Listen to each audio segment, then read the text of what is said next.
But better fight this weekend. White Sox Tim Anderson gets chin music, right? Ooh, knocked out by Guardians Jose Ramirez, okay? On his feet. I mean, they're throwing – Ramirez has no idea that he even connected because his he didn't. Nope. But I started thinking, like, what are the best sports fights of our – at least that I can remember? And I think I got 5 of them, AG, and I'll have you rank them, okay? Okay. Okay. All right. The first thing is – well, the Anderson, Jose Ramirez. Now, Anderson flips and goes southpaw, so he leaves his jaw exposed. Thought, so maybe he deserved what he got. I don't think he's a southpaw. He didn't know. He didn't set his guard. The number one thing for baseball for me is the Nolan Ryan, Robin Ventura. Nolan Ryan's pitching, and for people who don't know, Nolan Ryan was like 46 at the time. Yeah, he was almost 50. And I believe he was pitching like a 2-hitter or like a 2-hit shutout or something like that. It wasn't like he was, gave up 7 runs. He's like, screw it, I'm hitting Ventura right now. You know what I mean? No, yeah. And then Nolan Ryan absolutely put him in his place. No, I mean, that was first hit. It was the first swing. Connect. Remember he headlocked him and just started. Yeah. I mean, good Lord. So that's probably my favorite of all time. But these other ones, do you remember the Malice at the Palace when Ron Artest, Rasheed Wallace start going on it? Yes. Ron Artest does the Burt Reynolds, lays out on the court podium, on the stand, lays out, and then the fans start throwing stuff at him. He's like, "Oh, let's get in the stands and make this real ugly, man. The ESPN doesn't have enough content tonight. Let's give them some more." No. Malice at the Palace was all time. That was one of my number ones. But we'll keep it going. The worst. Well, let's go to maybe the best fight of all time. Actually, just happened. Myles Garrett and Mason Rudolph square off. Ooh, yes. Myles Garrett takes the helmet and is swinging for the fences.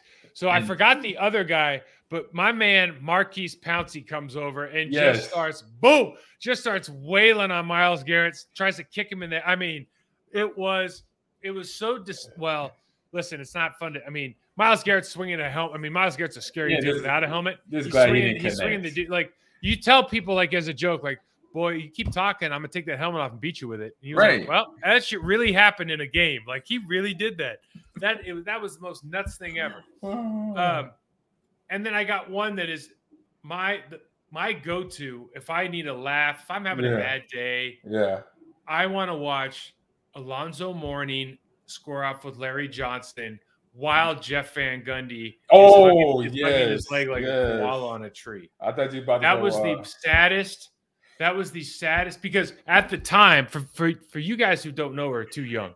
Yes, I know. At the time, Larry Johnson, fresh off of UNLV, he's got the grandmama he's a big stuff. Dude too. He was a big bad dude. Was a unit. Alonzo Mourning, Georgetown, big bad enforcer, tough guy. And when you see these guys throw, you can't believe that. Maybe they've never been in a fight in their lives. That's what it looked like. I'm sure they have. Always looking like that. I thought you was going to bring up Alonzo in one of the Rodman fights that he had. He was just swinging like I didn't know what he was. I'm like, what's he swinging at? These guys were fighting from, I don't know, maybe 3 feet away. You know what I mean? Like maybe the wind was going to knock him over from one of the. But the Van Gundy thing, I can't believe Van Gundy can even get on TV. He still talks about it. I watched some NBA games this past season. I've never seen a dude. Like, even now, if you asked if they're like, all right, man, I know we got to revisit this again. But why did you grab his leg? Like, what did you think you were going to do? You're like 5'7", 165. What were you going to do? Just, make him walk slower? Like, what was the plan there? And it was his guy. I'm going to listen in next time he talks about that because he mentioned why he was on the leg or something, and I forgot why. But he brought that up the last time when I was watching a game this past season. a real one would have jumped on the other dude's back and tried to get him in a sleeper, right? Yeah, but I think you wouldn't koala your own team, your own. He couldn't jump up that high. He was already, like you said, 5'7". You got Alonzo Mourning, who's like 6'10", 6'. He's 7-footer, and then Larry Johnson, he's 6'9". He could have gone up on his shoulders and gone Master Blaster. Oh, like my God, Thunderdome!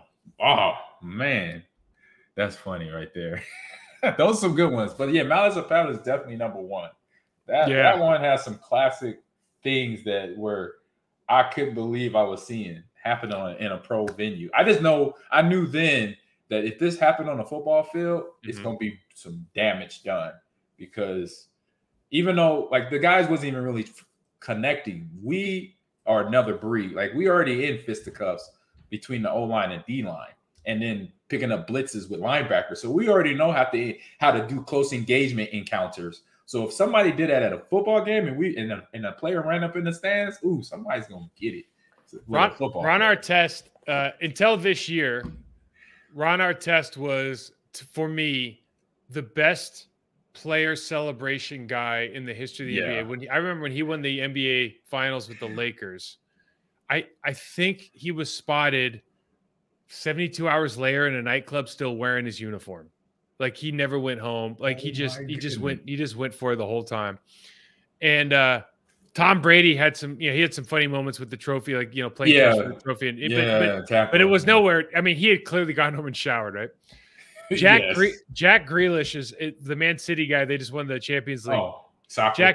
Jack Grealish had a Ron Artest-like deal, but Ron always, I was just always amazed by his ability to party after that finals. And then I was in LA and I got on I was like, at a workout place. I got on a treadmill and I was pretty decent size then. Right. And I remember Ron Artest got on and it was like the first time where I was like, oh, NBA players are the best built humans on the planet. Like we really are nothing, because I thought Ron Artest was like an average size. Like they're tall. He's a big shouldered guy and everything. Like he's a good looking guy, but but I don't think of Ron Artest being like, this 6'9", 250-pound or whatever. Ron Artest's shoulders were like twice as wide as mine. He just looked like he was a perfectly built human. I was like, oh, well, you know what I did? I got off the goddamn treadmill, AG, because I don't want to be part of it. That's what I did. You didn't want to be next to him. Nope. It's like the same thing. I saw Mike Tyson run a treadmill one time. You know what I did? I went over to the squat rack. I was like, get me out of there. Tyson's over there, fat, running. He ran for an hour straight, and he was fat. And he didn't even bother him. He was like, I mean, he was running too. He wasn't slow jogging. He was running for an hour straight, fat. I would have stayed there. I'm the glutton for punishment, I guess. I would have stayed there and talked to him. You can't talk. He was breathing heavy. I would have waited till after the workout. Here's what happened to the Tyson one.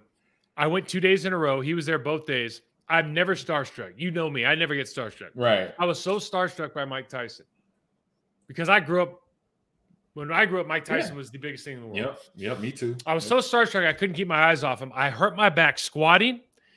2 days later, I went back. He was there. I hurt my back deadlifting because I couldn't focus. I would be looking at him in the mirror when I'm supposed to be looking at my form. Right. I would be looking at him in the mirror over like this, squatting, and then Oh,